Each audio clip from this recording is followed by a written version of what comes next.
Alors bonjour à tous et bonjour à tous les internautes. Je vous invite tous à vous lever car on va célébrer le Seigneur, notre joie qu'on a pour lui, tout notre amour. Et on va lui montrer à quel point on l'aime et à quel point on est dans la joie de le louer.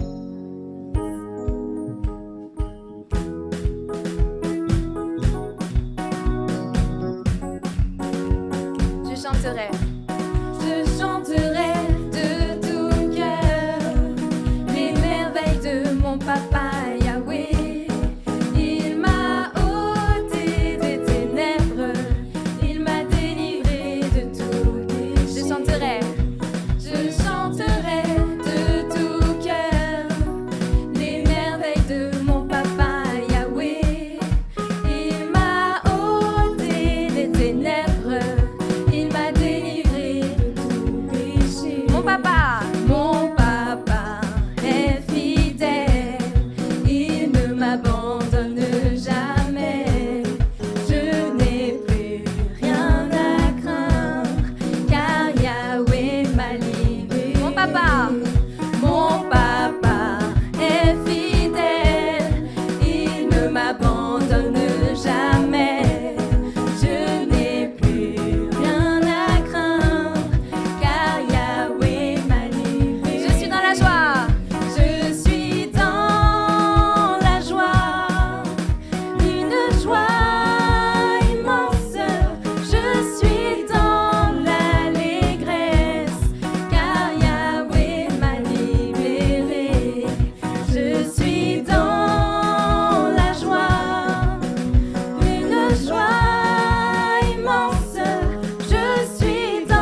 dans cette énergie, toujours dans la joie pour notre Seigneur.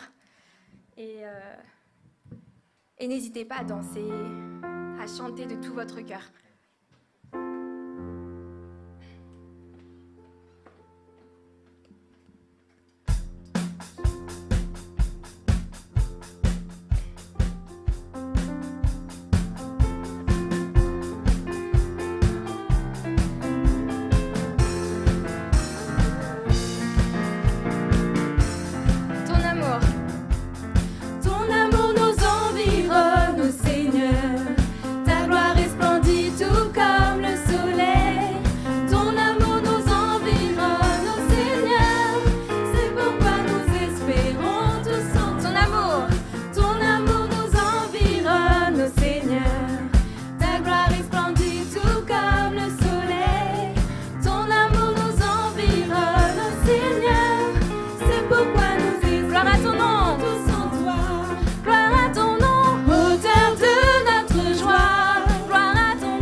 Continuer avec À la rivière. À la rivière. À la rivière, humble je viens déposer tous mes péchés.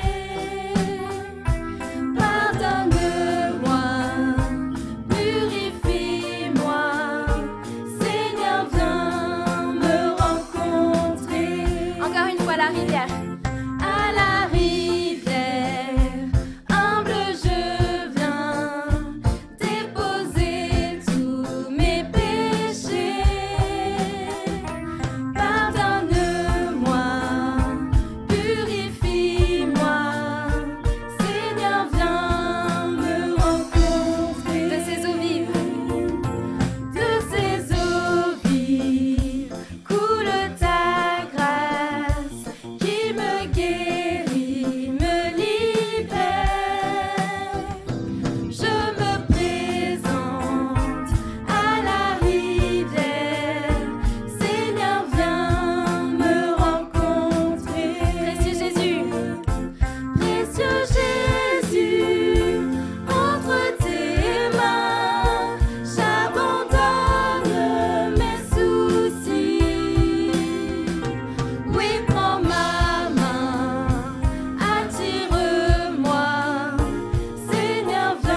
Tu étais là dès la création, Fils unique du Dieu très haut. Les mystères de ta gloire révélés en toi, Christ, notre Seigneur. Tu étais là. Tu étais là dès la création, Fils unique du Dieu très haut. Les mystères de ta gloire révélés en toi, Christ, notre Seigneur. Oh, ce nom est si merveilleux. Oh, ce nom est si merveilleux. Oh, ce nom est si merveilleux, le nom de Jésus-Christ, mon roi. Oh, ce nom est si merveilleux, sa beauté sans pareil. Oh, ce nom est si merveilleux, le nom de Jésus. Tu n'as pas voulu les cieux sans nous, Seigneur.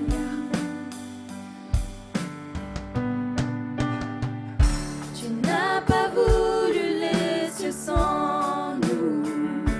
Alors Jésus, tu es venu. Ton amour a vaincu mon péché. Plus rien ne peut nous séparer. Oh, ce nom est si glorieux. Oh, ce nom est si glorieux. Oh, ce nom est si glorieux.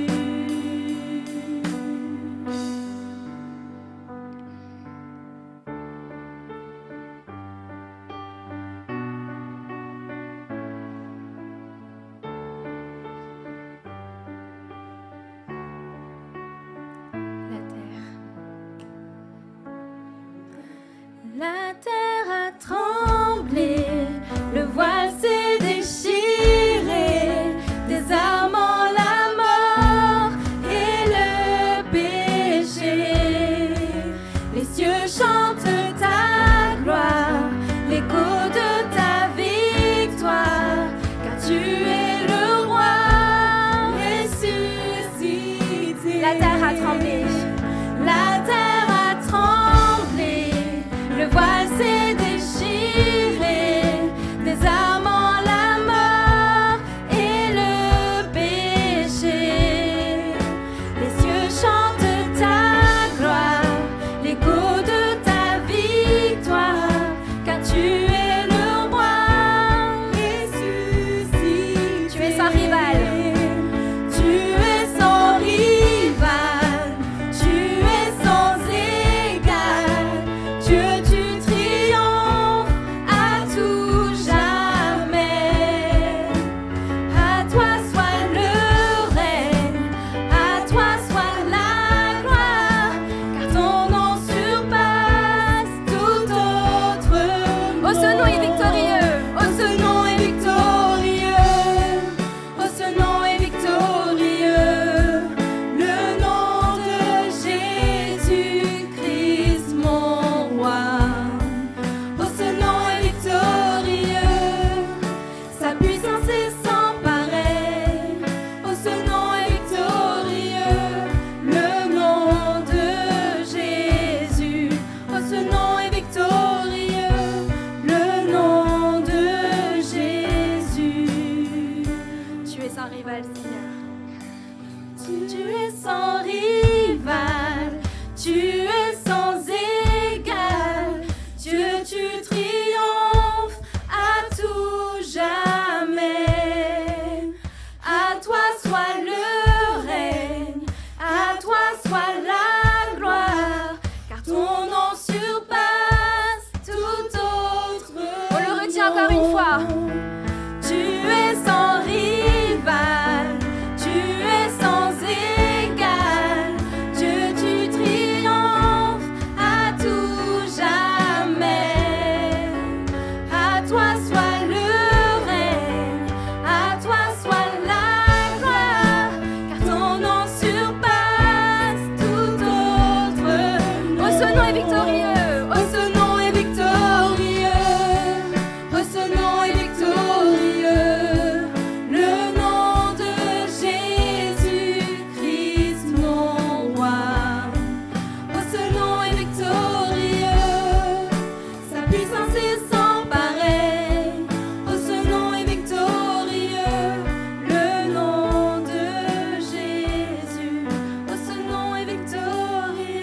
entendre une dernière fois si ça vous dérange pas.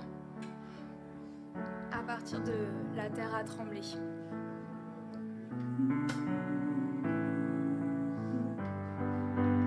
La terre a tremblé, le voile s'est déchiré, désarmant la mort et le péché. Les cieux chantent ta gloire, l'écho de ta victoire, car tu es le roi ressuscité. Encore une fois. La terre a tremblé, le voile s'est déchiré, désarmant la mort et le péché. Les cieux chantent ta gloire, l'écho de ta victoire, car tu es le roi ressuscité. Oh, ce nom est victorieux. Oh, ce nom est victorieux. Oh, ce nom est victorieux. Le nom de Jésus-Christ, mon roi. Oh, ce nom est victorieux. Sa puissance est sans pareil. Oh, ce nom est victorieux. Le nom de Jésus. Encore une fois. Oh, ce nom est victorieux. Oh, ce nom est victorieux. Le nom de Jésus-Christ, mon roi. Oh, ce nom est victorieux. Sa puissance est sans pareil. Oh, ce nom est victorieux. Le nom de Jésus. Oh, ce nom est victorieux. Le nom de Jésus.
Amen. Bravo, le groupe de louanges de jeunes. Alléluia.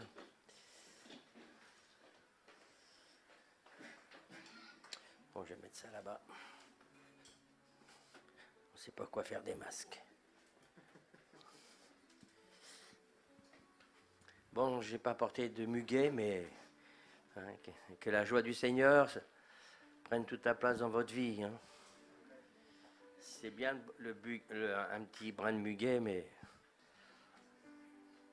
tout le monde dit que c'est un porte-bonheur, mais ça ne porte rien du tout, si ce n'est que ça sent bon. Alléluia.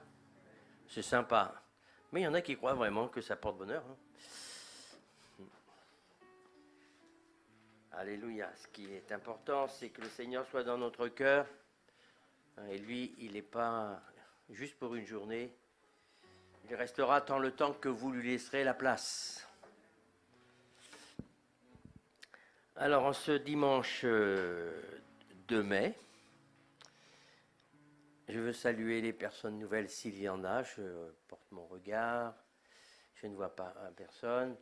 On est content de recevoir la famille Arnoton. Hein, ça fait longtemps qu'on ne les avait pas vus. On est très content de vous revoir. Voilà. Oui, je regarde partout. Non, ce ne sont que des habitués. Aujourd'hui, c'est l'anniversaire de... Il y a beaucoup d'anniversaires. On va peut-être remonter même un petit peu plus loin. Donc, je finirai par le 30 avril. C'était l'anniversaire de Isaiah Timboya. Alors, les parents, voilà.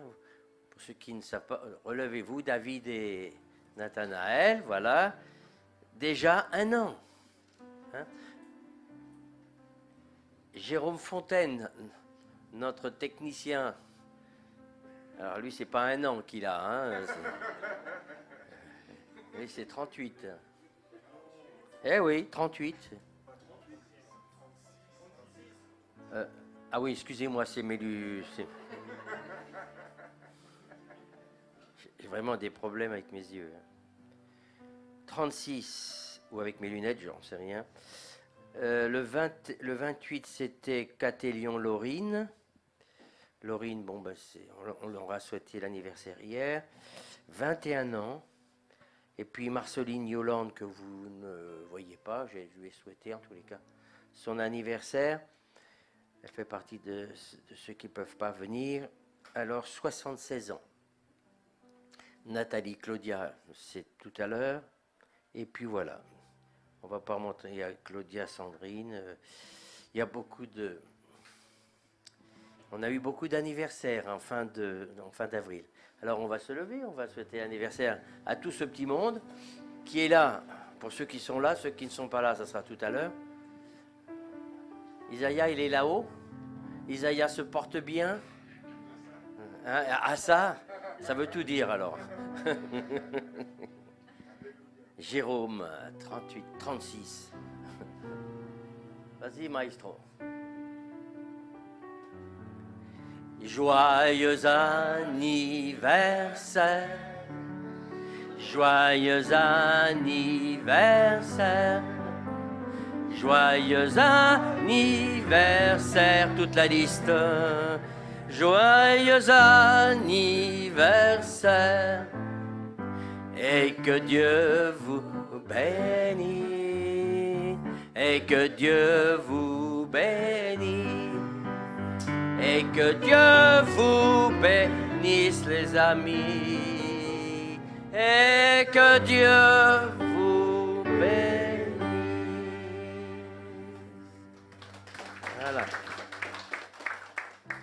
Voilà. Voilà. Bonne nouvelle.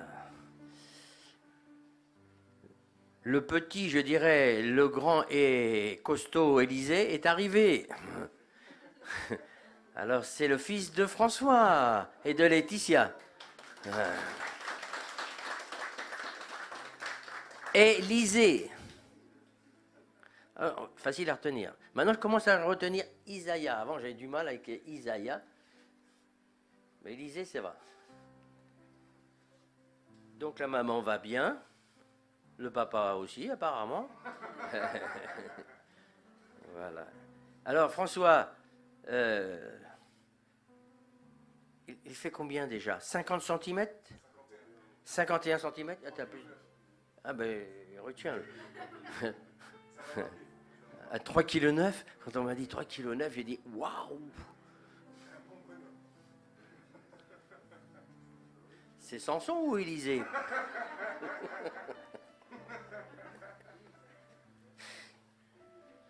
Bien. En tout cas, on se réjouit que ça se soit bien passé.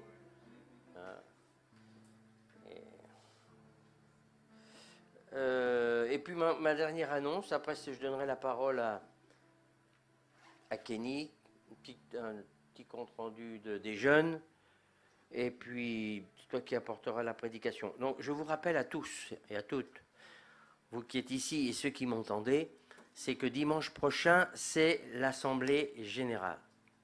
À cet effet, il n'y aura qu'une partie louange et tout le reste sera l'Assemblée Générale. Ok? Donc, ça ne durera pas plus longtemps que d'habitude, hein, 20 minutes de louange, et puis donc on fera assez bref. Mais ce qui est important surtout, c'est que vous puissiez avoir une vue d'ensemble sur ce qui a été dépensé, ce qui a été reçu, parce que c'est important, hein. Savoir ce que l'on fait de l'argent que vous avez donné au Seigneur. Voilà. Et puis, comme les projets, il n'y en a pas eu beaucoup, hein, si ce n'est que d'être sur notre canapé et de regarder Skype, et on a été plus que confinés. Mais on a continué à fonctionner avec le Seigneur, mais l'Église a tourné au ralenti. Amen. Donc tu peux passer avec la corbeille pour les dîmes et les offrandes. Je vais laisser la place à Kenny qui va donner quelques mots par rapport à la réunion de jeûne d'hier. Ouais, tu en as un? Ok. Je regarde si j'ai rien oublié. L'Assemblée générale, voilà. Les membres. À cet effet, si vous avez des doutes, si vous n'êtes pas membre, normalement ici tout le monde est membre. Jocelyne, tu viendras me voir. Hein. Bon, moi je te considère comme membre. Hein. Alors, reste à savoir si toi tu te considères comme membre. Mais il y a toutes les données sont là pour que tu es membre, hein, pour moi. Tu veux le micro?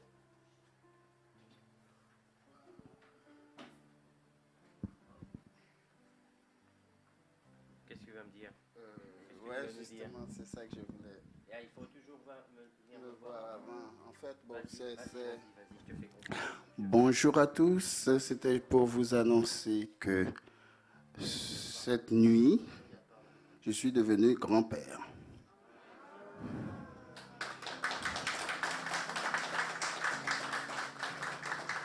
Voilà, je ne vais pas rajouter plus que ça.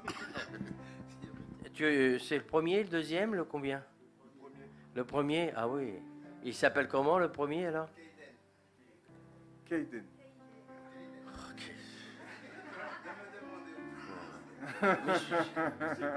Ah, cette génération, ils trouvent des noms, je ne sais pas d'où ils sortent les noms, mais... c'est lequel? C'est ton premier fils? C'est quoi? C'est? Ah, c'est Gersilia. Surprise, surprise. Yes.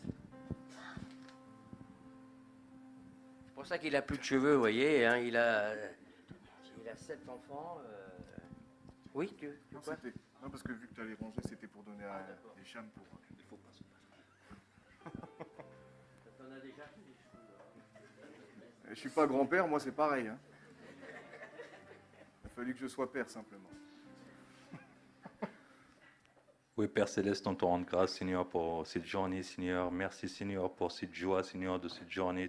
Tu donnes dans nos cœurs, Seigneur. Et merci, Seigneur, pour ta présence. Et merci, Seigneur, pour tous les dîmes et les offrandes. Merci, Seigneur, pour toutes les personnes qui sont fidèles, Seigneur. Mais interviens et tends ta main, Seigneur, dans le cœur de chaque personne qui peut avoir la paix et le courage, Seigneur, pour te louer et t'adorer, Seigneur. Et merci, Seigneur, on te met cette réunion entre tes mains, Seigneur, pour avoir... Prends le contrôle du Seigneur dans la parole qui sera donnée par rapport à ton serviteur, Seigneur. Cette parole, Seigneur, qu'on peut avoir la paix dans nos cœurs, avoir changement dans nos pensées, nos craintes, nos peurs, Seigneur. Et merci, Seigneur, pour toutes choses que tu es en train de faire. Au nom de Jésus. Amen. Amen. Amen, amen.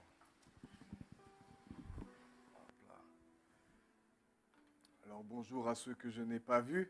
Je vous donne un petit compte-rendu de ce qui s'est passé hier à la réunion de jeunes. Donc hier, j'ai eu à cœur de traiter un thème au niveau des accoutumances et des addictions.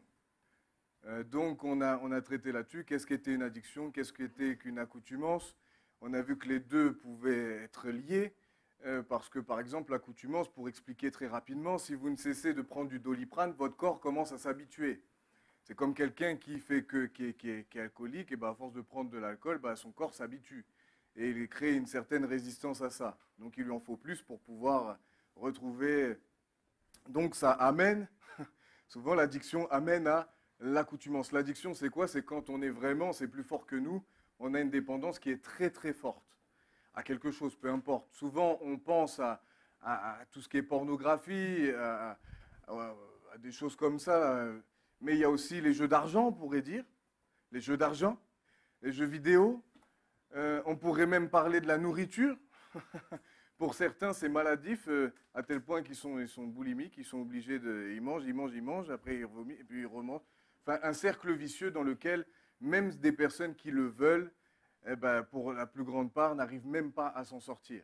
Ils font des allers-retours en cure de désintox. On pourrait parler de personnes comme Tiger Woods, au niveau de la sexualité, qui a fait je ne sais combien de cures, ça n'a jamais fonctionné, il a toujours eu des déboires avec ça.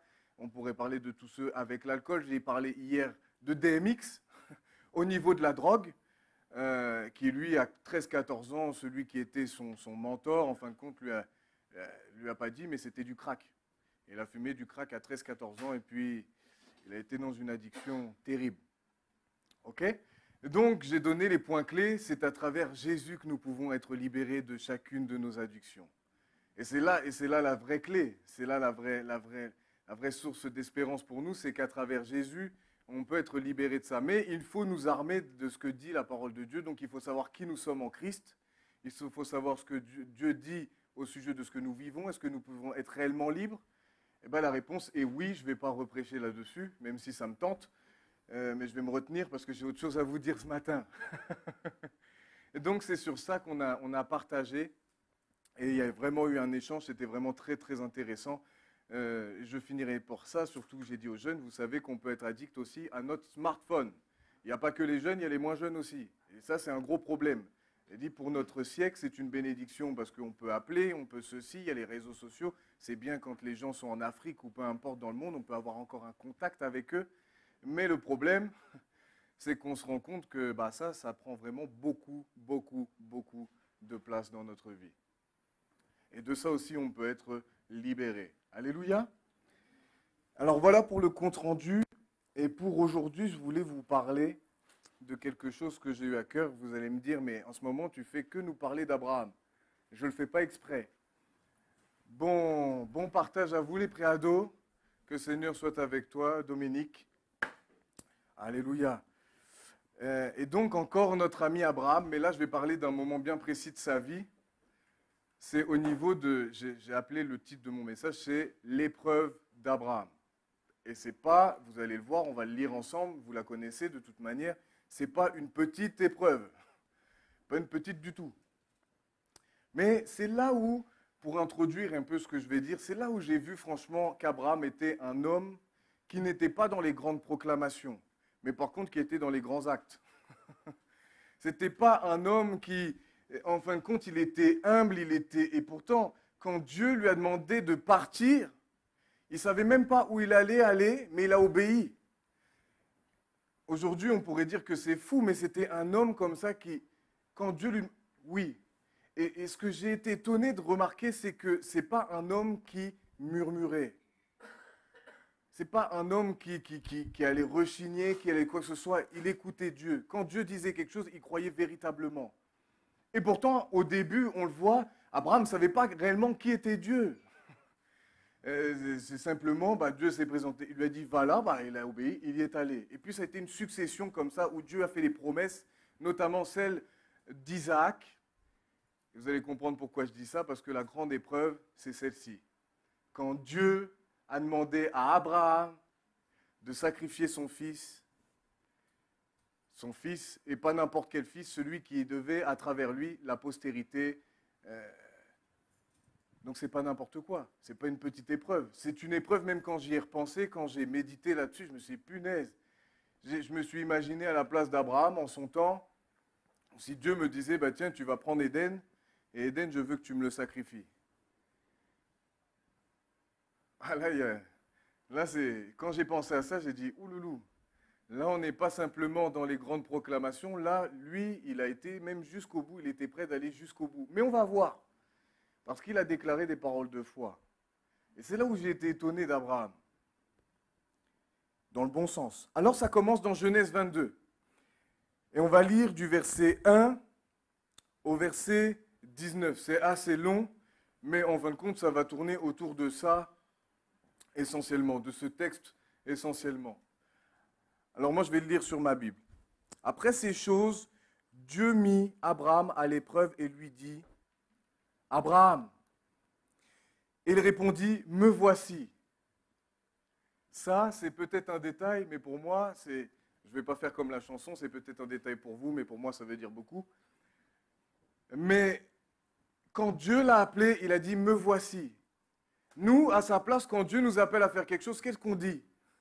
Le voici ou me voici? Est-ce qu'on dit plutôt à l'autre de faire ou nous, on décide de vraiment dire « me voici ». Seigneur, me voici, je suis là. Dieu dit, prends ton fils, ton unique, celui que tu aimes, Isaac, va-t'en au pays de Morija, et là offre-le en holocauste sur l'une des montagnes que je te dirai. Plusieurs détails sont donnés. Déjà, il a dit ton fils unique. Il en a eu un avec la servante Agar, mais celui qui était l'enfant de la promesse, c'est Isaac. C'est pas Ismaël. Par contre, ne faites pas comme moi à un certain moment, où j'étais franchement fracassant. Mais j'ai vu encore quand j'ai relu, ça fait déjà un petit moment que j'ai découvert ça, mais il est dit que Dieu aima Ismaël. Il aimait Ismaël. Donc, Dieu aime tout le monde. Mais ce n'était pas lui l'enfant de la promesse. L'enfant de la promesse, c'était Isaac. Mais il aimait Ismaël. Parce qu'au fin de compte, Ismaël, dans tout ça, il n'avait rien demandé. Ismaël, c'était simplement celui, ben oui, il a été issu de la relation entre Abraham et Agar. Mais Ismaël, lui, n'était pour rien. Mais Dieu l'aima. Alléluia.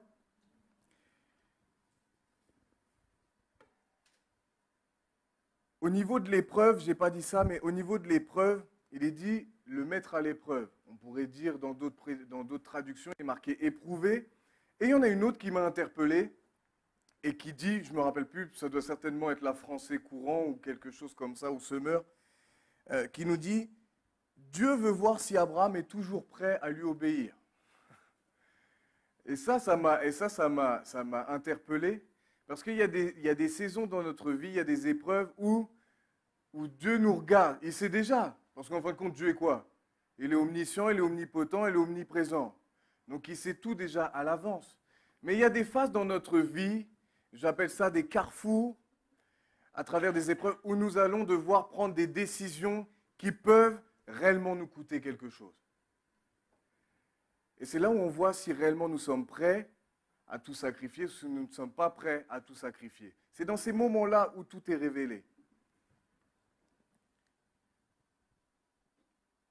Et là, on voit qu'Abraham, lui, qu'est-ce qu'il fait au verset 3? Abraham se leva de bon matin, sella son âne et prit avec lui 2 serviteurs et son fils Isaac. Il fendit du bois pour l'holocauste et partit pour aller au lieu que Dieu lui avait dit. C'est-à-dire qu'il n'a pas rechigné. À aucun moment on voit qu'il a murmuré. À aucun moment on voit qu'il a contesté. Au contraire, il a préparé tout ce qu'il avait à préparer et il y va. Et là où ça m'a le plus étonné, je me suis mis un peu à la place d'Abraham, c'est que le 3e jour, Abraham, levant les yeux, vit le lieu de loin. À ce moment-là, moi je me suis dit, personnellement, parce que quand vous ne voyez pas encore le lieu, vous pouvez dire que c'est quelque chose d'abstrait. Mais là, c'est plus abstrait parce qu'il voyait le lieu où ça allait se passer, il l'a vu de loin. C'est-à-dire que là, c'est plus abstrait. Là, il sait, c'est concret. Là, il se déplace et il voit le lieu. Il voit enfin le lieu où Dieu lui avait dit, sur cette montagne, ça se passera. Et donc, là, à ce moment-là, on aurait pu voir chez Abraham une attitude qu'on aurait pu comprendre, de dire, oh ben non, là, non, mais non, quand même, il a réalisé ce que réellement Dieu lui avait demandé, de donner son fils unique.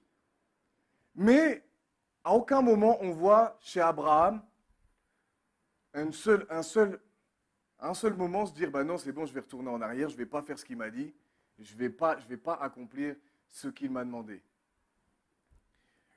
Mais on va voir autre chose, vous allez voir. Et Abraham dit à ses serviteurs, restez ici avec l'âne, moi et le jeune homme, nous irons jusque-là pour adorer et nous reviendrons auprès de vous. Ça pourrait paraître étonnant. Je ne sais pas si vous savez, mais l'Holocauste, s'il a pris du bois, c'est parce que d'abord il allait le tuer, puis après c'était à brûler. Ok? Et il a dit, mais nous reviendrons. Je ne crois pas qu'Abraham était un menteur. Et on va le voir dans Hébreux d'ailleurs, où il y a un détail qui est donné. Et Abraham avait cette foi, que s'il faisait ça, que Dieu pouvait ramener Isaac à la vie. Voilà pourquoi je dis que ce n'est pas un menteur quand il dit ça, mais il avait cette foi qui, et là c'est révélé à travers du passage d'Hébreux 11. Vous connaissez, c'est au niveau de la foi, j'en ai parlé il y a quelque temps. Et donc c'est à ce moment-là qu'on voit ça.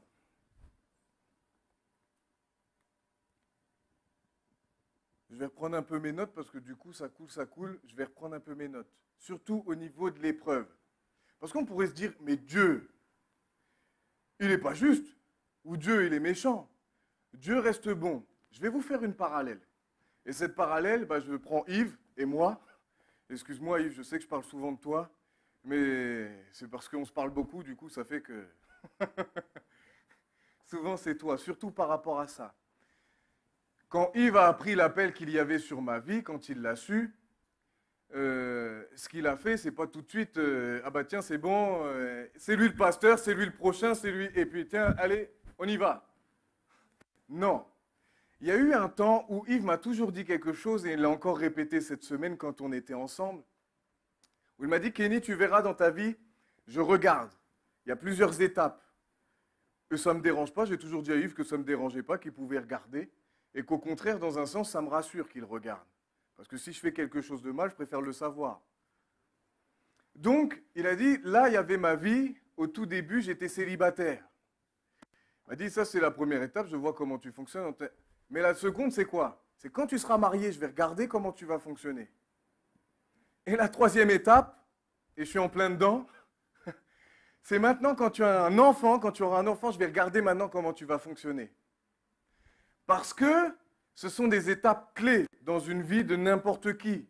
Pas forcément dans le ministère, mais pour tout à chacun, en tant que disciple, ce sont des étapes qui sont clés.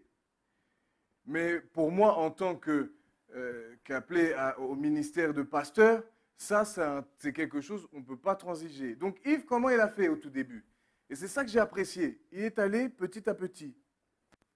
Soyez fidèles dans les petites choses et on vous en donnera des plus grandes. Je n'ai pas commencé à prêcher le dimanche ici. Je n'ai pas commencé à donner des cours de baptême à certains. Je n'ai pas commencé par toutes ces choses. Mais Yves, la première chose qu'il m'a donné de faire, c'est déjà de servir dans l'église. Je faisais le ménage, je faisais toutes ces choses-là. Et je continue de les faire. Et en plus de ça, après, il a vu que, ah tiens, ma vie, il a regardé ma vie, il a regardé tout ça. Il regarde vos vies aussi. Ça ne veut pas dire qu'il est là pour vous espionner, ça ne veut pas dire qu'on est là pour vous espionner, mais on regarde comment vous fonctionnez. Puis on se dit, ah tiens, lui, il est fidèle. Ah tiens, lui, il a tel. Ah tiens, tel. La plus grande qualité que vous pouvez avoir, c'est la fidélité. Ça, c'est quelque chose de très, très, très important. Pourquoi? Parce que le jour où dans votre vie, ça n'ira pas, votre amour pour Dieu et votre fidélité va vous pousser à continuer de servir. Va vous pousser à continuer de servir. Et c'est là qu'on voit si véritablement on est... Parce qu'il y a des moments, franchement, on a plus qu'envie d'abandonner. Mais il ne faut pas abandonner. Il ne faut pas abandonner. Donc il a commencé, il m'a fait confiance, il m'a laissé faire les exhortations. Je faisais simplement l'exhortation le mardi. Donc il m'a laissé ça, il a vu comment je fonctionnais, puis petit à petit, il m'a donné. Pourquoi je vous raconte ça? Vous allez comprendre. Parce qu'en fin de compte, avec Dieu, c'est pareil. Avec Dieu, c'est la même chose. Il va voir comment on va fonctionner et ce qu'on fait déjà avec ce qu'on a, avec ce qu'il nous a donné. Et avec ce qu'il nous a donné, et petit à petit. Et tout ça, c'est une route qui est semée de quoi? L'obéissance, la soumission, mais le sacrifice.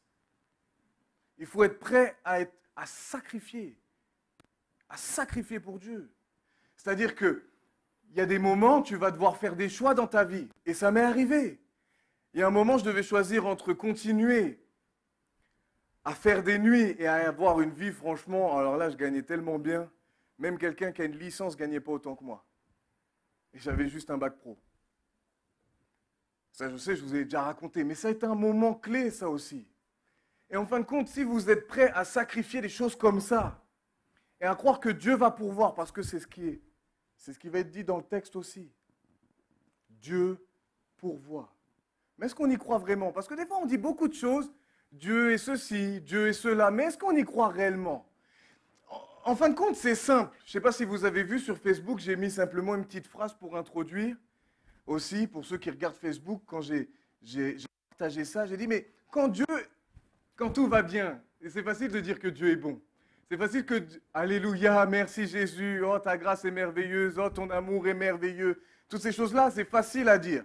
Mais lorsque tout va mal, lorsque Dieu te demande de sacrifier quelque chose que tu aimes, quelque chose que tu veux garder, au fond tu veux garder, quand Dieu te dit de le sacrifier, qu'est-ce que tu fais?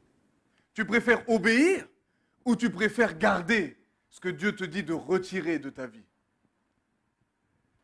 Et c'est là que la clé est là. Et c'est là qu'Abraham nous enseigne une grande leçon. C'est que lui, son fils unique, celui qu'il aimait, il était prêt à le sacrifier. Et puis que dans toutes ces choses-là, il croyait que Dieu n'était pas mauvais et qu'au contraire, il pouvait ressusciter son fils. Il pouvait faire quelque chose, il ne savait pas comment, ou il ne savait pas de quel, mais il savait que Dieu pouvait le faire.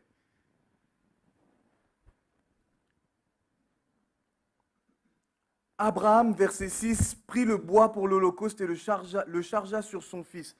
Retenez quelque chose. Il est dit un jeune homme. Il n'est pas dit un jeune enfant. Il est dit un jeune homme. Pourquoi je vous dis ça? Parce que j'ai regardé un film. Et ça m'a posé... C'est fou comme les films, ça peut nous influencer pas dans le bon sens. Vous allez comprendre pourquoi. J'ai regardé un film, ça fait longtemps, je ne m'en rappelais même plus. Et ça m'est revenu quand j'ai lu le texte. Un film où, en fin de compte, c'était un enfant qui avait 5-6 ans. Mais là, il est dit un jeune homme. J'ai fait quelques recherches. Déjà, vous savez que Sarah, lorsqu'il y a eu la promesse de Dieu pour Isaac, Sarah avait 90 ans. Dieu a dit, l'année prochaine, à la même saison, elle enfantera Isaac. OK? Donc j'ai fait le calcul. Elle avait 90 ans. L'année qui suit, elle a quel âge? OK. C'est ce que j'ai. Elle est morte à 127 ans. Elle est morte à 127 ans. Ça, on le voit dans Genèse 23. Donc, c'est-à-dire que le laps de temps qu'il y a entre sa naissance et la mort, il avait 37. Il y en a qui disent 40. Bon, il y a plein de... Et donc, j'ai lu, il y en a qui disent qu'au moment où, et vous allez comprendre pourquoi je parle de ça, où Isaac s'est fait lier par son père, où ils sont montés sur cette montagne, il y en a qui disent qu'il avait 25, il y en a d'autres qui disent qu'il avait 37, peu importe, c'était un jeune homme. Donc il avait la capacité de pouvoir se débattre, il avait la capacité de, ok? Simplement pour vous dire ce détail-là, l'âge en fin de compte, précis à quel moment ça s'est passé, mais c'est surtout ça qu'il faut, parce que dans le film que j'ai vu, c'était vraiment un enfant. C'était vraiment un enfant. Alors voilà, le chargea sur son fils, Isaac, et porta dans sa main le feu et le couteau. Ils marchèrent tous deux ensemble. Alors Isaac, parlant à Abraham, son père, dit « Mon père !» Et il répondit « Me voici mon fils. » Isaac reprit « Voici le feu et le bois, mais où est l'agneau pour l'holocauste ?» Il n'était pas idiot. Il avait bien vu que là, il y avait tout ce qu'il fallait, sauf l'animal pour pouvoir faire le sacrifice. Abraham répondit, « Mon fils, Dieu se pourvoira lui-même de l'agneau pour l'holocauste. » Et ils marchèrent tous deux ensemble. Lorsqu'ils furent arrivés au lieu que Dieu lui avait dit, Abraham y éleva un autel et rangea le bois. Il lia son fils, Isaac, et le mit sur l'autel par-dessus le bois. Puis Abraham étendit la main et prit le couteau pour égorger son fils. Alors l'ange de l'Éternel l'appela des cieux et dit « Abraham, Abraham !» Et il répondit « Me voici !» L'ange dit « N'avance pas ta main sur l'enfant et ne lui fais rien, car je sais maintenant que tu crains Dieu et que tu ne m'as pas refusé ton fils, ton unique. » Abraham leva les yeux et vit derrière lui un bélier retenu dans un buisson par les cornes. Et Abraham, alla prendre le bélier et l'offrit en holocauste à la place de son fils. Abraham donna à ce lieu le nom de Jéhovah Jireh. C'est pourquoi l'on dit aujourd'hui à la montagne de l'Éternel, il sera pourvu. L'ange de l'Éternel appela une seconde fois Abraham des cieux et dit, je le jure par moi-même, parole de l'Éternel, parce que tu as fait cela et que tu ne m'as pas refusé ton fils, ton unique, je te bénirai et je multiplierai ta postérité comme les étoiles du ciel et comme le sable qui est sur le bord de la mer. Et ta postérité possédera la porte de ses ennemis. Toutes les nations de la terre seront bénies en ta postérité, parce que tu as obéi à ma voix.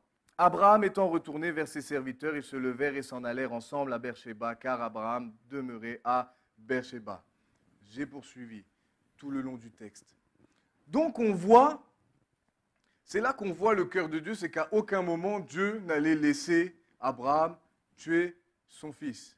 D'ailleurs, si vous lisez Lévitique 20, 1, 5, vous voyez que Dieu, au contraire, dit que c'est quelque chose d'horrible. Parce qu'à cette époque-là, qu'est-ce qu'ils faisaient? Ils sacrifiaient leurs enfants pour cette divinité qui s'appelle Moloch. Ce n'est pas moi qui l'invente, mais c'est dans le texte, c'est marqué. Et donc, il disait que c'est une abomination, il ne faut pas faire ça.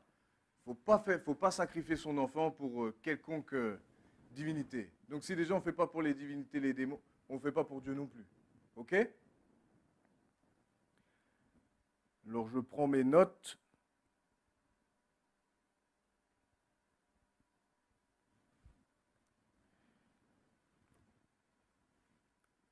Un détail que je n'ai pas donné, que je vais donner là, par rapport au fait où il a lié Isaac et qu'Isaac ne s'est pas débattu. À quoi ça vous fait penser? Abraham avait un fils unique et il devait le sacrifier. À qui ça vous fait penser? À Jésus. Dieu dira la même chose, Jean 3,16. Dieu a tant aimé le monde qu'il a donné son Fils unique afin que quiconque adhère à lui ne périsse point et ait la vie éternelle. Ce n'est pas par Abraham ou par Isaac que ça s'est passé, mais Dieu a accompli cela par lui-même en donnant son Fils unique, afin que pour nos péchés, il paye pour toutes nos fautes, qu'il puisse passer des ténèbres à la lumière. Voilà, c'est Dieu qui a lui-même pourvu. Je dis que c'est Dieu qui a trouvé le moyen lui-même de calmer sa colère contre nous qui étions dans le péché, au travers de son Fils, qui lui était sans péché jusqu'à la fin. Franchement, il aurait pu dire, attends, mais t'as vu l'État, t'as vu comment il me rejette, t'as vu comment ceci, t'as vu comment cela. Mais Jésus a décidé jusqu'à la fin. Et surtout, la dernière fois, qu'est-ce qu'il a dit? C'est ce que Yves a dit aussi la semaine dernière. Pardonne-leur parce qu'ils ne savent pas ce qu'ils font.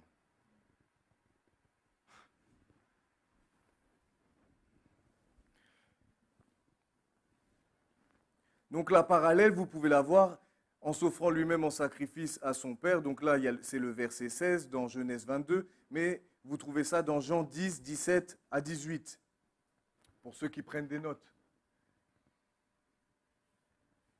Le Père m'aime parce que je donne ma vie afin de la reprendre. Et il y a un truc à 18, voilà. Personne ne me l'ôte, mais je la donne de moi-même. J'ai le pouvoir de la donner et j'ai le pouvoir de la reprendre. Tel est l'ordre que j'ai reçu de mon Père.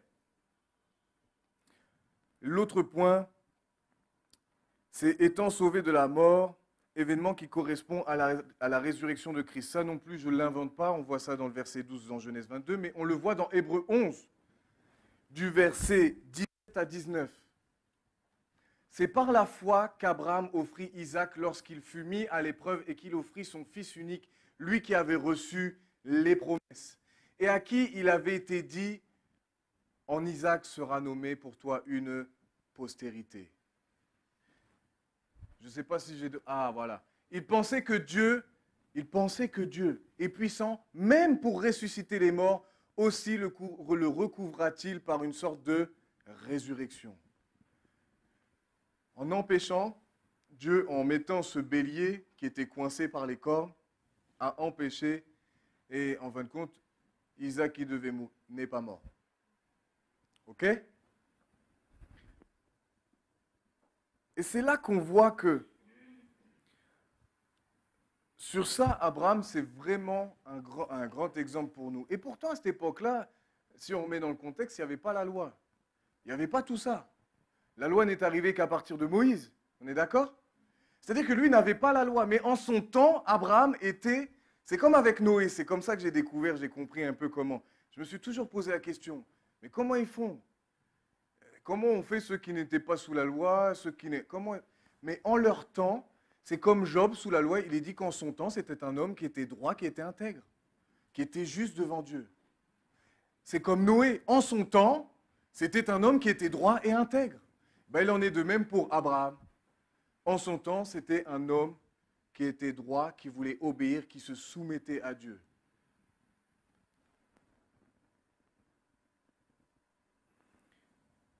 Et vous avez vu comme moi que, en fin de compte, c'est une expression, il a dit, Dieu se pourvoira lui-même. C'est-à-dire qu'avant même que Dieu dise, je suis Jéhovah Jireh, avant qu'il donne cet aspect-là de qui il est, cet attribut de Dieu, qu'il est celui qui pourvoit, et bien déjà, Abraham, lui, croyait en ce Dieu-là, qui était capable de pourvoir.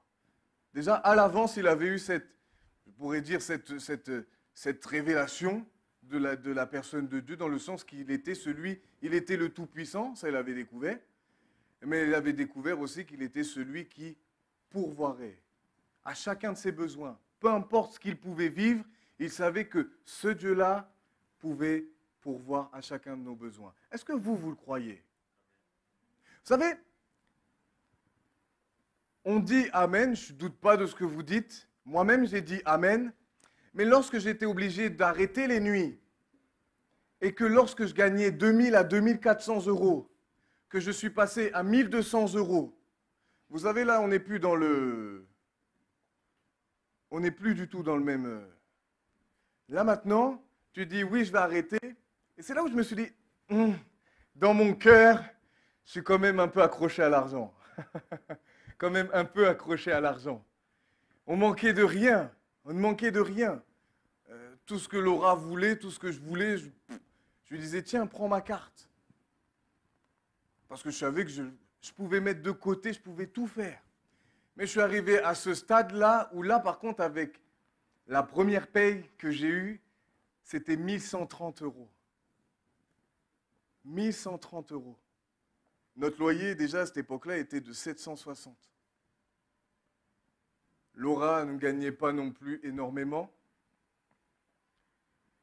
Et c'est là où j'ai dû croire que vraiment, j'ai dit, Seigneur, moi, je m'occupe de toi, je m'occupe de tout ce qui concerne ton royaume, mais toi, tu t'occupes de tout ce qui concerne ma famille, de tout ce qui concerne nos besoins. C'est toi qui as ça entre tes mains. Je dis, et moi, je crois que je manquerai de rien. C'est pour ça que le Seigneur nous dit, ne vous inquiétez de rien. Matthieu 6, cherchez premièrement le royaume de... Et... Oui, mais qu'est-ce qu'il est dit après? Ah. Et ça, c'est très, très, très, très, très important. Il faut croire en cela. Sinon, on ne va pas être capable de sacrifier parce qu'on va compter en fin de compte sur nous-mêmes, sur ce que nous, on produit, sur ce que nous, on fait. Mais il y a des moments dans notre vie, comme je disais tout à l'heure, il y a des carrefours où nous sommes obligés d'abandonner certaines choses pour rentrer dans ce que Dieu nous a appelés, dans ce que Dieu nous demande de faire. Vous savez combien de fois on va nous proposer des plans en or. Et quand je parle d'or, oui, ça peut concerner l'argent aussi. C'est-à-dire, c'est des choses qui sont tellement alléchantes. Dis, tiens, mais viens, c'est juste une fois, viens, t'inquiète. Et là, tu vas gagner tant, c'est juste une journée, tu fais tout ça. Ah. Mais ce même jour, tu as l'évangélisation. Ou ce même jour, tu as la réunion de jeunes. Ou ce même jour, tu as autre chose qui est en lien avec ce que tu dois faire pour Dieu. Qui tu vas choisir? Qu'est-ce que tu vas choisir? Je pourrais dire pareil avec ma famille. Il y a des temps où je dois être à l'église. Qu'est-ce que je vais dire? Je vais trouver une excuse pour dire « Ah ben non, je ne peux pas » et du coup, je mets ma famille en premier. En fin de compte, des épreuves comme ça dans nos vies, qu'est-ce que ça va produire? Ça va nous montrer réellement quelle est notre motivation. Quelles sont nos motivations? Quelle est notre manière de penser, notre manière d'agir? Tout va être passé à la lumière. Peut-être que vous l'ignorez avant de passer dans cette épreuve-là, mais lorsque vous y êtes, des choses sont soulevées. Et le Saint-Esprit nous permet de voir ces choses-là. Pourquoi? Non pas pour nous accabler, mais pour que nous puissions passer un cap. Parce que ça a été le cas pour Abraham. Il y a eu le temps où il a dû obéir, être prêt à sacrifier, bien qu'il avait foi en Dieu que il était capable de ressusciter les morts, il était capable de ressusciter son fils. Mais lorsqu'il a obéi, qu'est-ce qui s'est passé? Il a passé un cap. Il avait entendu parler de la promesse. Et qu'est-ce que Dieu a dit? je le jure par moi-même. La Bible nous dit que de toute façon, Dieu, qui est plus grand que Dieu? Personne. Personne n'est plus grand que Dieu. Dieu ne change pas non plus. Ça, c'est dans, je ne me rappelle plus où c'est soit hébreu, soit romain. Il dit par l'immuabilité. C'est-à-dire que Dieu ne change pas. S'il dit quelque chose, il le dit. Il ne va pas dire, ah ben non, toi, c'est pas pour toi. Non, si Dieu a dit quelque chose, il le dit. Et Dieu ne peut pas changer. Il n'y a en lui aucune variation. Rien du tout. C'est-à-dire que si Dieu t'a promis quelque chose, il va le faire. Mais toi, il faut que tu sois prêt, parce que cette promesse-là, certainement, pour que tu rentres dedans, il va falloir que toi, tu lâches quelque chose. Mais je vais vous poser cette question-là. J'ai pensé beaucoup à Kathryn Kuhlman. Pour ceux qui connaissent, et notamment Bénigne a marché pendant un moment à ses côtés. Mais Kathryn Kuhlman était dans une relation avec un homme qui était un évangéliste. Ça, c'est pour Kathryn Kuhlman. Je ne suis pas en train de vous dire quittez vos maris, quittez vos femmes. Hein. Je suis en train de parler d'un cas précis. Et donc, elle était avec cet homme-là, sauf que c'était cet homme-là, et puis elle, il n'y avait plus rien qui se passait, et puis elle était malheureuse, elle était tout ça. Mais elle aimait cet homme, et cet homme l'aimait aussi. Mais elle savait que Dieu ne l'avait pas plaît. Et elle a décidé quoi? Et là, on comprend. Là, je pense qu'elle, elle peut dire, j'ai porté ma croix. elle peut dire ça. Elle pouvait le dire, parce qu'aujourd'hui, elle n'est plus des nôtres. Mais elle a décidé d'arrêter cette relation, et pourtant elle l'aimait. Mais tout ça pour rentrer dans ce que Dieu l'avait appelé. Et qu'est-ce qui s'est passé si vous avez un peu lu des livres de Kathryn Kuhlman? Oh, mais ce que Dieu a fait avec cette femme, au travers de cette femme, c'est merveilleux. Mais si elle n'avait pas obéi, elle n'aurait jamais vécu ça. Il y a des moments dans notre vie où il y a des caps. Je dis qu'on doit passer des caps. Et ces caps-là, on ne peut pas les passer sans abandonner quelque chose. Vous savez, je disais ça à Yves, et heureusement qu'il m'avait... On a franchement la grâce d'avoir un pasteur qui est franc avec nous. Hein. N'est-ce pas? Ça peut peut-être ne pas plaire sur le moment, mais en tout cas, moi, je le remercie parce qu'au moins, je ne peux pas dire, il ne me l'a pas dit. Je ne peux pas dire, oh là, tu m'as pris en traite. Non, impossible. Parce qu'il m'a toujours prévenu, même avant que j'ai un enfant, il m'avait dit, je vais regarder ça. Et lorsque j'ai eu mon fils, qu'est-ce qui s'est passé? En plus, c'était mon premier. En plus, c'était inespéré. À la base, Laura, avec un cancer du col de l'utérus, avec un ovaire en moins, avec toutes ces choses-là, on n'aurait jamais dû avoir d'enfant. Et celui-là, c'était quand il est né. D'ailleurs, s'il s'appelle Eden, c'est pas pour rien. C'est pas pour rien. Mais en fin de compte, le problème, c'est qu'Eden est devenu Dieu, même au-dessus de Dieu. C'est-à-dire qu'Eden, c'était mon trésor. C'était mon fils. Et quand je venais à l'église, je priais avec vous. Et pourtant, vous ne m'avez jamais vu louper quoi que ce soit. Mais Dieu voyait que mon cœur n'était pas ici. Mon cœur était avec mon fils. Partout où j'allais, je n'avais qu'une envie, c'est d'aller avec mon fils. Même ma femme, franchement, quand elle me parle, ouais. Je prenais mon fils, oh mon bébé, oh t'es beau. Et je lui disais tout le temps des choses comme ça. Je lui dis, t'es beau, t'es voulu, t'es beau, je t'aime, je t'aime. Aujourd'hui, ça ne veut pas dire que je ne l'aime plus. Mais j'ai remis chacun à sa place. J'ai remis chacun à sa place. Le problème, c'est que là où c'est venu, c'est un soir, c'était le jour de l'an, en 2019. Et j'ai dit quelque chose à Yves. Alors là, ça ne me met pas en valeur, hein, mais c'est pour vous montrer quelque chose. C'est à travers des choses comme ça qu'on voit tout. On ne peut plus rien cacher. Et même nous, on se rend compte, en s'examinant, on se rend compte que, ah là, ça ne va pas. Ah là, ça ne va pas. Et vous savez, Dieu, s'il permet l'épreuve, ce n'est pas pour vous détruire, mais c'est au contraire pour pouvoir passer un cap. Produire en vous des fruits que vous n'aviez pas avant, ou les faire croître. Plus de persévérance, plus de patience, plus de résilience. La Bible nous dit que si on passe ces choses-là avec lui, on va devenir inébranlable. Il va nous affermir. Il va nous fortifier. Il va nous consoler. Alors, j'ai dit quelque chose à Yves, et quand j'ai vu sa tête, j'ai dit... J'ai dit, oh! Et j'ai commencé à me mettre en... Et j'ai dit, Yves, écoute, je reste pas longtemps, dès que c'est minuit, je dis bonne année à tout le monde, et je pars, je vais rejoindre mon fils. Et Yves m'a regardé, et m'a dit, mais Kenny, et tout le monde va dormir. Et lorsqu'il m'a dit ça, je ne sais pas comment vous expliquer, mais dans ma tête, il y a comme si un voile. En fin de compte, je m'étais voilé la face. Pendant quelques mois, je me suis voilé la face. Mais quand Yves a dit ça, j'ai dit, là, arrête de te voiler la face. Ton fils a pris une place qu'il ne doit pas prendre. Ça ne veut pas dire que je n'aime plus mon fils. Je l'aime de tout mon cœur. Mais mon fils, c'est mon fils. Ma femme, c'est ma femme.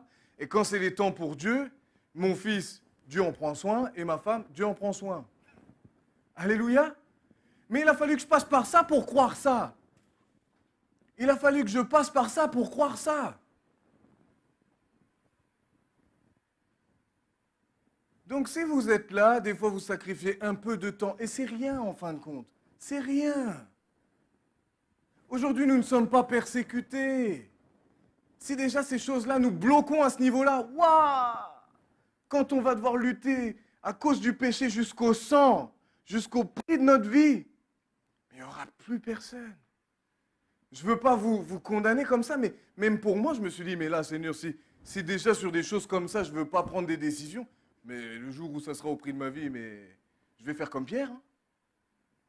Je vais faire comme Pierre. Je vais me carapater je ne sais où, je vais fuir, ou je vais le renier, ou je ne sais quoi. Et c'est là où j'ai compris véritablement qu'il fallait que je fasse très très attention aux choix que je fais, aux positions que je prends. Et vous devez faire attention aux choix que vous faites, aux positions que vous prenez. Parce que peu importe le choix que vous ferez, il y aura toujours une conséquence. Soit ça va vous élever, soit ça va vous faire petit à petit couler, couler, couler. Et c'est là que je bénis Dieu parce que j'ai vu chez certaines personnes, la personne est là, je ne vais pas dire son nom parce que sinon ça va la gêner. Ou le gêner. Comme ça, vous ne pouvez pas me dire que tu as dit quelque chose, le ou la, ou les, ou des. Mais j'ai vu chez des personnes qui venaient de se convertir et qui ont dû faire des choix terribles. Des choix terribles. Il y en a même certains qui ont vécu, les parents ont dit quoi? On dit, bah, si tu te convertis au Christ, ok, mais alors c'est fini, je ne veux plus entendre parler de toi. Des parents qui disaient ça, des frères et sœurs qui disaient ça, parfois des maris, des épouses qui disent ça. Et là où j'ai été franchement fortifié dans ma foi, parce que je n'ai jamais eu à faire ces choses-là, moi. Personnellement, j'ai vécu d'autres choses, mais je n'ai jamais vécu ça. Donc quand on ne vit pas quelque chose, je ne vais pas dire j'ai vécu ça ou quoi que ce soit, je ne vais pas inventer une vie. Mais j'ai vu chez ces personnes ils ont découvert qui était Christ, et ils étaient capables de dire, d'accord, si c'est comme ça leur faisait mal, mais ils étaient prêts, et ils ont passé. Et qu'est-ce qui s'est passé? Est-ce que Dieu les a laissés comme ça, à pleurer simplement? Non, Dieu les a consolés. Dieu les a portés. Dieu les a secourus. Mais parce qu'ils ont fait ce choix-là. Et d'autres ont fait le choix contraire. Lorsqu'ils ont entendu ça, ils ont dit, bah non, je ne suis pas prêt à... Et ils sont repartis en arrière. Mais obligatoirement, si vous passez l'épreuve comme Abraham a fait, vous allez passer un cap avec le Seigneur. Votre intimité va être plus grande. Même vous, dans votre stature en Christ, cette stature-là va changer. Vous allez devenir de plus en plus fort, de plus en plus solide. Ça ne veut pas dire insensible. Hein. Ça ne veut pas dire que vous ne souffrez plus. Bien sûr que ça fait souffrir. J'ai pensé à plein de choses. J'ai pensé à tellement de personnes sur ça. J'ai vu des personnes pleurer, pleurer, pleurer, pleurer. Mais ils n'ont pas lâché. Mais ils pleuraient. Ils venaient ici, ils pleuraient. Ils étaient chez eux, ils pleuraient. Ils pleuraient, pleuraient, pleuraient, pleuraient. Jusqu'au jour où on les voit, oh, le visage a changé. Mais ils n'ont pas abandonné. Ils ont lutté. Ils ne se sont pas laissés entraîner. C'est dur. C'est pas simple. Mais tout est possible. Je puis tout par celui qui me fortifie. Philippiens 4,13. C'était même par celui qui me fortifie. Et celui qui vous fortifie, c'est un peu plus fort quand même. C'est Alléluia. Alléluia.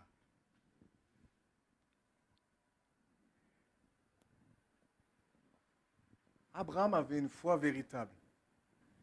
Je suis en train de prêcher, je ne suis pas du tout mes notes. Je suis en train de tout mettre dans le désordre. Ça coule tout seul. On va aller dans Jacques 2. Vous savez, Abraham, on peut toujours dire qu'on a la foi, mais quel type de foi on a? La foi, véritable est une foi qui est mise en action. C'est-à-dire que la Bible dit, et ça c'est l'apôtre Paul qui parle de ça, et Jacques lui aussi parle de ça, mais Jacques et Paul ne se contredisent pas. Il est dit que le salut ne s'obtient pas par les œuvres, afin que personne ne se glorifie. Le salut s'obtient par la foi en Jésus-Christ, et c'est une grâce, c'est-à-dire c'est un cadeau immérité. On a plutôt fait tout l'inverse. On a fait tout pour qu'on ne puisse pas avoir ce cadeau-là, mais par amour, Jésus s'est donné à la croix. Mais lorsque nous avons cette foi-là, regardez, Abraham, notre père, ne fut-il pas justifié par les œuvres lorsqu'il offrit son fils Isaac sur l'autel? Tu vois que la foi agissait avec ses œuvres et que par les œuvres, la foi fut rendue parfaite. Ainsi s'accomplit ce que dit l'Écriture. Abraham crut à Dieu et cela lui fut imputé à justice et il fut appelé quoi? Ami de Dieu. Je crois que ça, c'est, si je pose la question, qui veut être appelé ami de Dieu? On est d'accord, hein? Tout le monde dira oui. Moi aussi, je dis oui. Vous voyez que l'homme est justifié par les œuvres et non par la foi seulement. C'est-à-dire que si nous disons que nous avons foi en Jésus, automatiquement, ça va se voir par les œuvres. Ça va découler simplement. La foi, en fin de compte, ce n'est pas une histoire de parole, c'est une histoire de vie. La foi, c'est une attitude. C'est une attitude, souvent on parle comme ça, c'est les mots anglais, lifestyle, mode de vie, quoi. Mais on est tout le monde dit des mots. Voilà, quoi. Ça fait bien, quoi. C'est pas notre langue, donc ça fait bien. Voilà, c'est ça. On n'est pas as, ou has been, mais on est in. On est juste in, du coup. Mais tout ça pour dire que la foi, c'est un mode de vie. La foi, c'est un mode de vie. Et c'est pour ça que je dis, si nous avons des proclamations, bien sûr, nous proclamons la parole de Dieu, mais si tu la proclames, vis-la aussi avec. Vis-la avec. Ça, c'est la vraie foi. Ça, c'est la foi véritable. Ça, c'est la foi qui sauve. Je sais que vous l'avez déjà dit la dernière fois, mais je le répète. Parce que, je n'ai pas mis le passage, mais la Bible dit que les démons croient aussi, mais eux, ils tremblent. Pourquoi ils tremblent? Qu'est-ce que c'est la nature d'un démon, de Satan? Quelle est la nature? Ce sont des insoumis, ce sont des rebelles, ils sont méchants, ils sont impurs.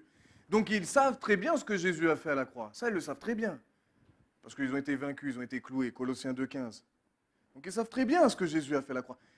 Ils tremblent, mais ils ne se soumettent pas. Mais la vraie foi est celle qui se soumet à ce que Dieu dit. Celle qui obéit. Mais tout ça, c'est toujours par amour. C'est pas par force, c'est pas par obligation. Encore hier, Yves disait quelque chose, et c'est vrai. Lorsque les gens viennent ici et qui ne connaissent pas Christ, on ne va pas faire pression. On dit ce qu'on a à dire, mais on n'est pas là pour mettre la pression. On n'est pas là pour obliger les gens. On n'est pas là pour dire quoi que ce soit. Même encore aujourd'hui, ce que je prêche, vous avez le choix de le vivre ou de ne pas le vivre. Mais si vous le vivez, il y a des conséquences. Si vous ne le vivez pas, il y a des conséquences aussi. Et pour tous les messages que nous entendons, c'est comme ça.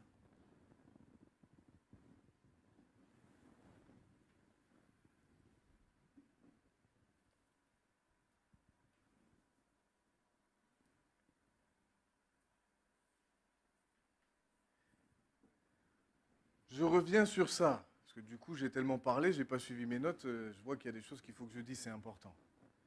Alors, c'est au verset 14, lorsqu'il est dit que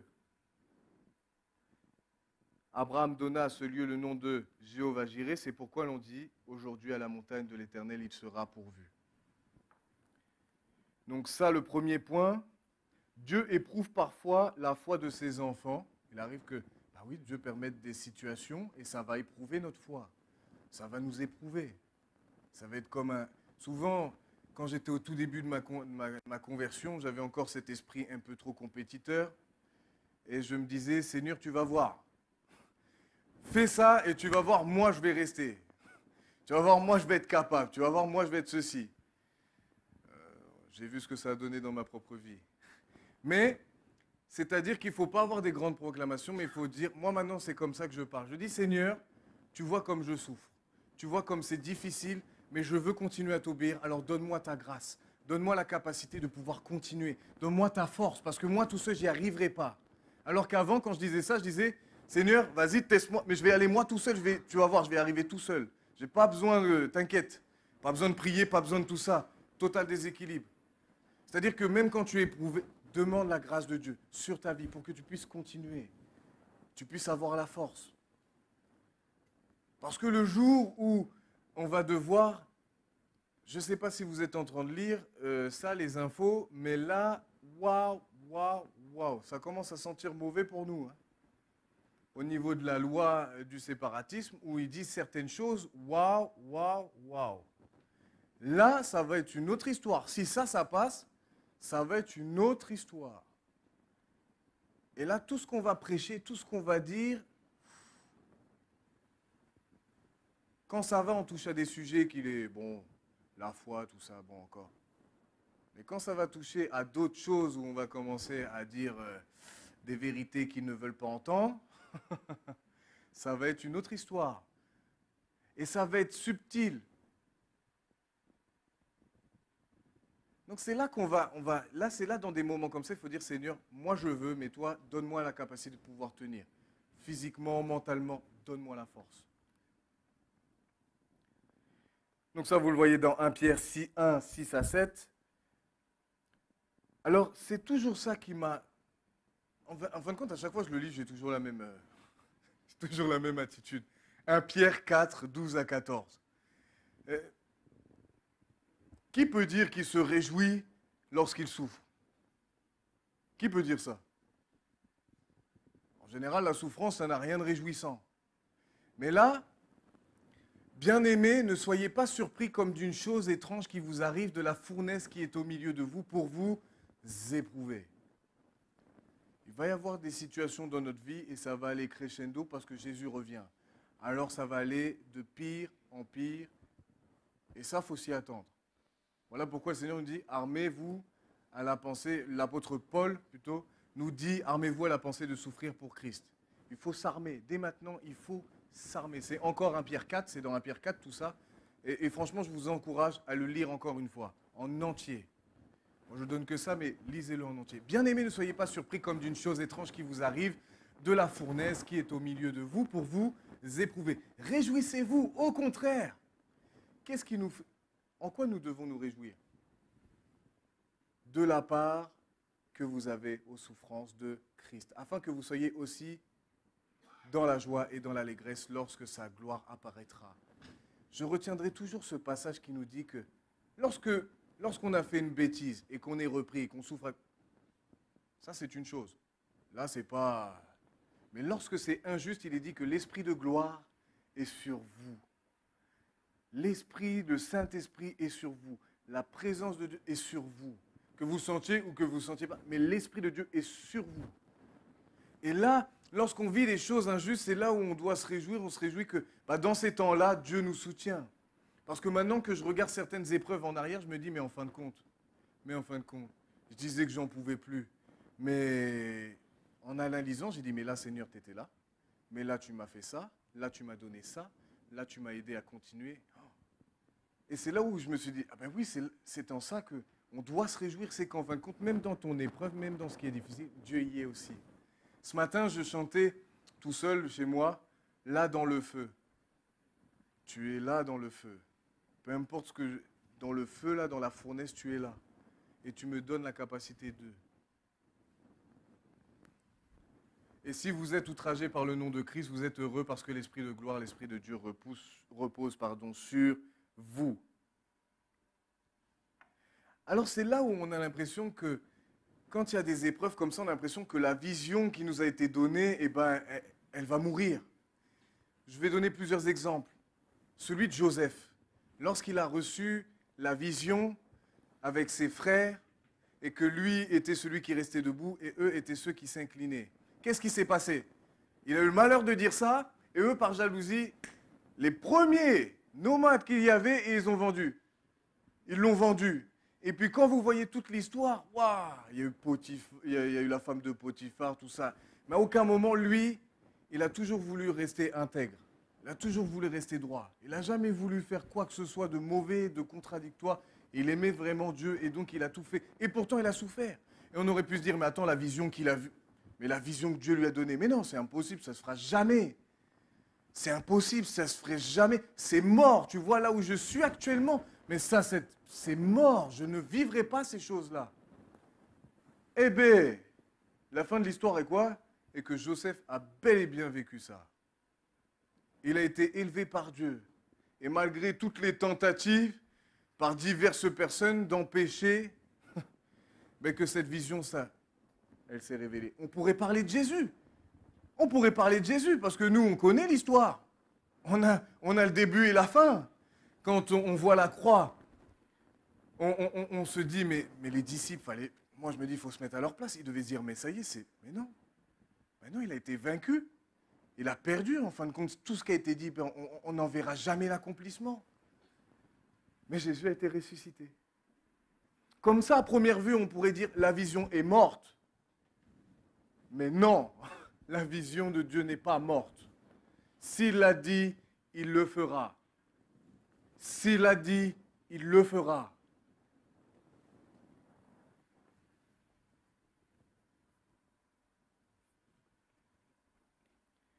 Donc ça, je l'ai dit, après la mise à l'épreuve de la foi du disciple de Jésus, Dieu le rassurera, le fortifiera, l'enracinera. L'enracinera. Ça porte bien son nom. Je pense toujours aux arbres du parc du domaine de la vallée. Ils sont énormes. Ce qui sort de la terre est énorme. Alors les racines, même des fois, ça bouge. Ils ont essayé de bitumer quelque chose, tu vois que les racines, elles reprennent et ça soulève tout.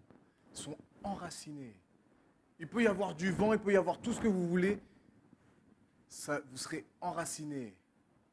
Ça peut vous faire bouger, mais vous n'allez pas être déracinés. Et toutes les épreuves qu'on vit, c'est ça. Si on les passe avec brio, avec l'Esprit de Dieu, et qu'on continue envers et contre tout, et des fois, franchement, la pensée d'abandonner peut venir, la pensée de dire c'est bon, j'en ai marre, je raccroche tout, peut venir. Mais si vous n'écoutez pas ça, vous continuez envers et contre tout, vous verrez, vous serez de plus en plus solide. Plus en plus solide. Et ce n'est pas parce que c'est moi qui le dis, mais c'est la parole de Dieu qui le dit. Et vous le voyez ça dans 1 Pierre 5, 10. L'enracinera et le récompensera. Le secret de la vraie vie en Christ, c'est d'être prêt à sacrifier tout ce que Dieu nous demande. Ça, vous le voyez dans Matthieu 10, 37, 39, je l'ai dit. Et notamment, ça ne veut pas dire qu'on ne doit plus aimer, on doit faire des choses, on doit faire n'importe quoi. Mais il y a un temps où Dieu demande des choses et on doit rentrer dans ça. Ça ne veut pas dire que tu ne dois plus prendre soin de ta famille, parce que je pensais aussi à l'inverse. Dieu dit que celui qui ne prend pas soin de sa famille est pire qu'un païen. Là, encore une fois, ce n'est pas moi qui le dis. Donc ça va, je ne me mouille pas trop ce matin, je ne dis pas grand-chose. C'est le Seigneur qui dit. C'est sa parole qui dit.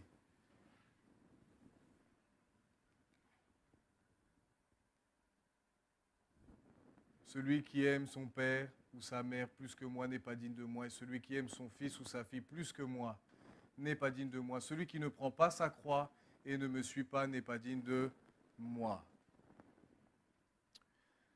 Et après la mise à l'épreuve de la foi par la souffrance, le Seigneur se montre toujours plein de miséricorde et de compassion. Dieu est bon. Même pendant que vous êtes dans votre trou, Dieu reste bon. Dieu reste bon. On ne comprend pas toujours par où on passe.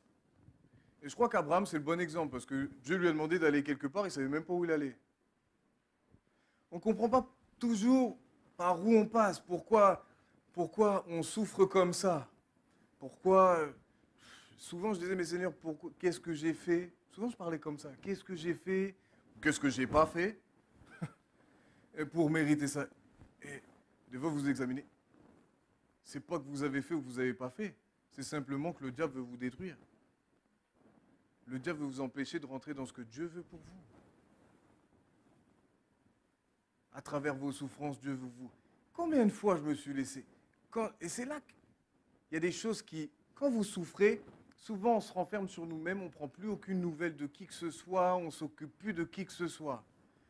Et c'est à travers ces moments-là où j'ai compris qu'il fallait que j'arrête d'être comme ça. Je souffre, ok, mais je dois oublier personne. Parce qu'il y en a d'autres aussi, il y a mes frères et sœurs qui souffrent, il y en a d'autres qui souffrent. Alors il n'y a pas que ma souffrance à moi qui est ce qu'elle est, mais d'autres aussi souffrent. Et lorsqu'on regarde comme ça nous permet aussi d'apprendre à, malgré les souffrances, ne pas nous laisser piéger par le diable, à se renfermer sur soi, mais à toujours garder le regard sur tout un chacun ici dans ce lieu. Apprendre des nouvelles, apprendre ceci. Parce que si on attend d'être toujours dans les bonnes dispositions pour faire quoi que ce soit, waouh. Donc ça nous apprend à fonctionner même quand tout va mal, à continuer de louer Dieu même quand tout va mal, à continuer de glorifier Dieu même quand tout va mal. Ça nous apprend jusqu'à voir l'accomplissement de sa promesse, jusqu'à voir la délivrance de Dieu dans nos vies.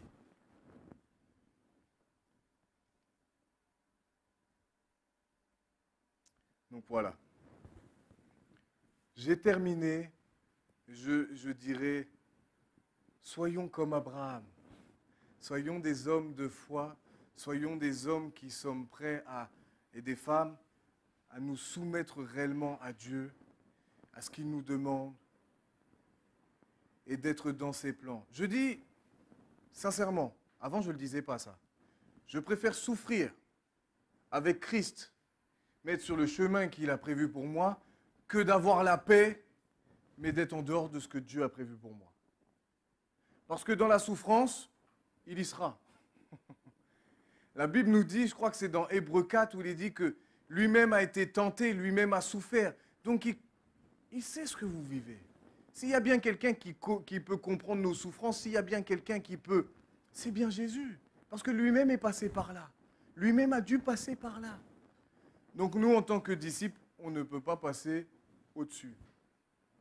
On va vivre ces choses-là. Ne murmurons pas. On peut ne pas comprendre, mais ne murmurons pas contre Dieu. Ne commençons pas à nous mettre en colère contre lui. Ne commençons pas à vouloir brandir l'épée, le bouclier, mais pas dans le bon sens du terme. Là, c'est contre Dieu. Parce que Dieu va agir. Peu importe ce que vous vivez à cet instant-là. Si vous avez les bonnes positions, si et ça c'est fort probable, avant que la situation change, votre état d'esprit aura changé. Votre manière de la traverser, ça aura changé. Et ça se trouve même que la situation peut se dégrader, mais vous ne la vivrez plus de la même manière. Vous ne la vivrez plus du tout de la même manière. Vous serez plus fort. Vous serez plus solide. Alléluia. Alors voilà, je voulais vous encourager et que voilà, si on voit que dans des attitudes dans des épreuves comme ça, où vraiment on voit qu'on n'a pas les bonnes, eh bien repentons-nous, demandons pardon au Seigneur. Demandons pardon au Seigneur et on repart. Et on repart. Ne disons pas c'est fichu. Parce que ça, le diable, ça, oui, lui il va vous dire c'est bon, c'est trop tard, t'es allé trop loin, t'es allé ceci, ah ça c'est le... Mais c'est son rôle. C'est son rôle. C'est son rôle. Ah, quand je dis ça, j'ai l'onction dans les mains. Ça, c'est son rôle. Mais n'abandonnez pas. C'est tout ce qu'il veut, qu'on puisse abandonner. C'est tout ce qu'il attend de nous. Qu'on puisse croire en ce mensonge que c'est mort, c'est fini pour nous, il n'y a plus d'espoir. Ça, c'est ce qu'il veut. Oui, mais tu vois, Seigneur, ça fait je ne sais combien de temps que j'évangélise, personne ne se donne. Non, de toute façon, ça ne sert à rien. Ça, c'est ce qu'il veut. Ça, c'est ce que le diable veut, qu'on puisse plus faire ce qu'on doit faire. Et nous faire croire que quand on évangélise, on le fait en vain. On ne le fait pas en vain. Je prends cet exemple-là, mais on ne le fait pas en vain. Sa parole ne revient jamais à lui sans avoir accompli son effet. Sa parole ne revient jamais à lui sans avoir accompli son effet.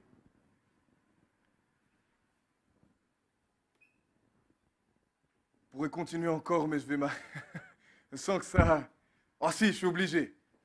Mais ça, c'est vraiment quelque chose que j'ai appris. Vous savez, non, mais je vais vous dire quelque chose. Et ça, là, je vais parler. J'ai hésité à le dire tout à l'heure, mais là, je vais le dire.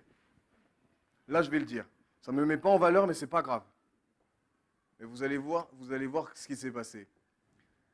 Je souffrais tellement d'une situation au niveau de l'église quand il s'est passé tout ce qui s'est passé. Mon couple éclaté. À l'église, quand je voyais mon pasteur, quand je voyais Martine, quand je voyais tout ça, j'étais franchement meurtri. Et puis moi, pour la première fois, j'étais pris pour cible. Je pleurais, je passais mon temps à pleurer. Si vous étiez venu à cette époque-là chez moi, vous auriez entendu, ou juste une petite souris pour entendre ce qui se passait, vous n'auriez entendu que des cris. Que des cris, que des larmes, fallait voir. Ma femme disait des choses, mais moi j'en disais aussi. Mais moi aussi j'en disais. J'étais tellement dans une souffrance que moi aussi, et il est arrivé un moment où j'ai commencé à maudire. Pas Dieu, pas ma femme, mais ceux qui étaient la source de notre souffrance. Et j'ai commencé à les maudire.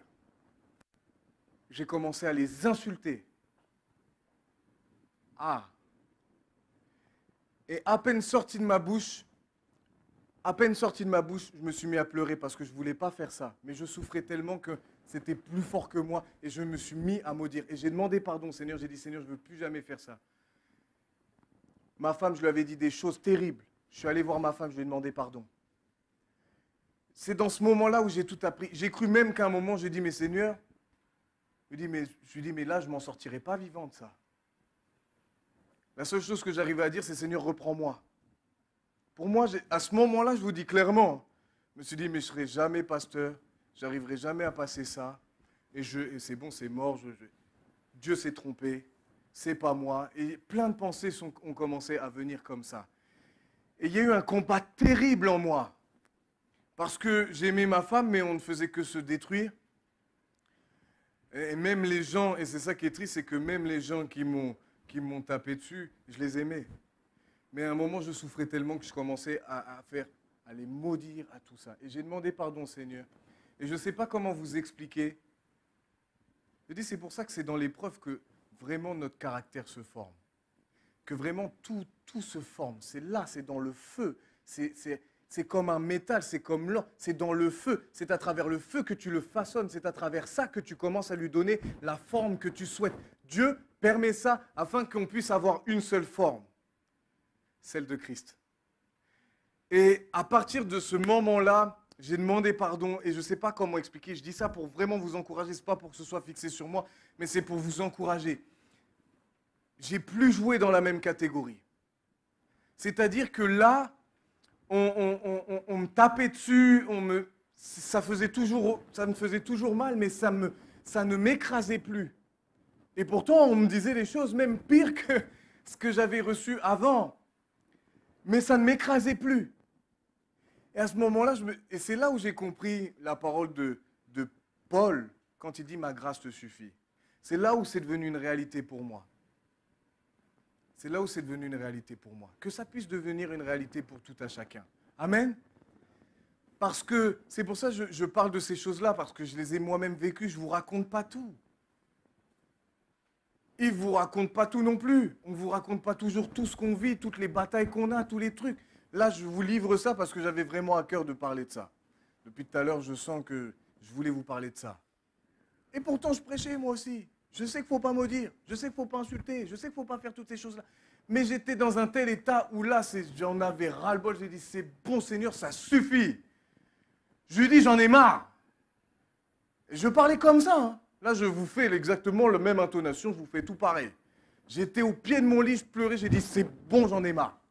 Je vais raccrocher, je vais abandonner. Et puis c'est là où Dieu m'a porté. Quand j'ai commencé à maudire, j'ai demandé pardon, puis Dieu m'a porté.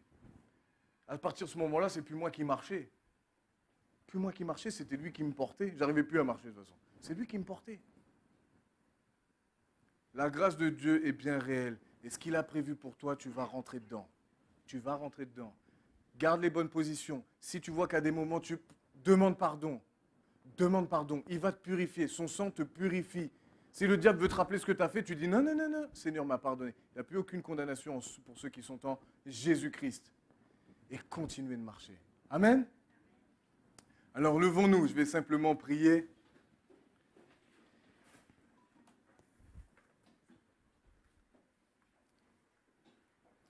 Seigneur, vraiment merci, merci, merci, merci pour ta parole. Merci pour ce qu'elle est vraiment un trésor pour nous. Merci de ce qu'elle nous soutient, de ce qu'elle nous aide, de ce qu'elle nous encourage, de ce qu'elle nous donne vraiment une espérance dans nos vies. Même lorsque tout est sombre, lorsque tout est noir, ta parole est une lampe à nos pieds, est une lampe sur nos sentiers. Et je veux vraiment te bénir pour ça. Seigneur, tu connais le cas de tout à chacun. Tu sais ce que tout à chacun vit. Qu'on puisse être comme Abraham à prendre les bonnes décisions, à avoir les bonnes dispositions, à avoir les bonnes pensées. Et s'il y a des batailles en quelqu'un ici, qui puisse être victorieux dans le nom de Jésus. Saint-Esprit, relève. On chante souvent ce chant qui dit « Tu me relèves, tu me relèves ». Mais bien plus que de chanter ce chant aujourd'hui, je désire, Seigneur, que l'on puisse le vivre tout à chacun. Tu vois les souffrances, tu vois des fois combien nous sommes vraiment mal, combien des fois nous avons l'impression que tout est en train de mourir, que tout ce que tu nous as donné, que tout est en train de faner comme une fleur petit à petit jusqu'à mourir. Mais non, tant que ta lumière sera sur nous, il y aura de l'espoir. Tant que toi, Jésus, tu seras dans nos vies, il y a de l'espoir. Alors merci Saint-Esprit pour le ministère que tu opères en nous. Viens consoler ceux qui en ont besoin. Viens fortifier ceux qui en ont besoin. Viens vraiment ôter maintenant le fardeau qu'il y a sur les uns et les autres dans le nom de Jésus. Que ta paix puisse maintenant être véritable en nous et garder notre cœur et nos pensées en toi, Jésus-Christ. Satan et vous les démons, maintenant nous voulons nous opposer à tous vos stratagèmes. Je veux prendre autorité contre chacun d'entre vous et nous vous lions dans le nom de Jésus. Vous avez été vaincus, vous êtes vaincus par le nom de Jésus. Aucun nom n'est au-dessus du sien. Alors nous allons vivre aujourd'hui dans cette victoire. Le processus est lancé, la restauration est lancée et dans le nom de Jésus, nous serons des créatures, des hommes et des femmes de plus en plus matures, de plus en plus solides, grâce à l'action de ton Saint-Esprit, à l'action de ton nom Jésus dans nos vies. Amen. Amen, amen, amen. Soyez tous bénis. Ah, attends juste 2 secondes. Il y a des affaires qui sont sur la table, alors vous pouvez vous servir. Il y a des vêtements, servez-vous, c'est libre service. OK? Alléluia. Soyez bénis, que le Seigneur continue d'être avec vous. Et puis, un bon dimanche à vous tous. Un bon dimanche.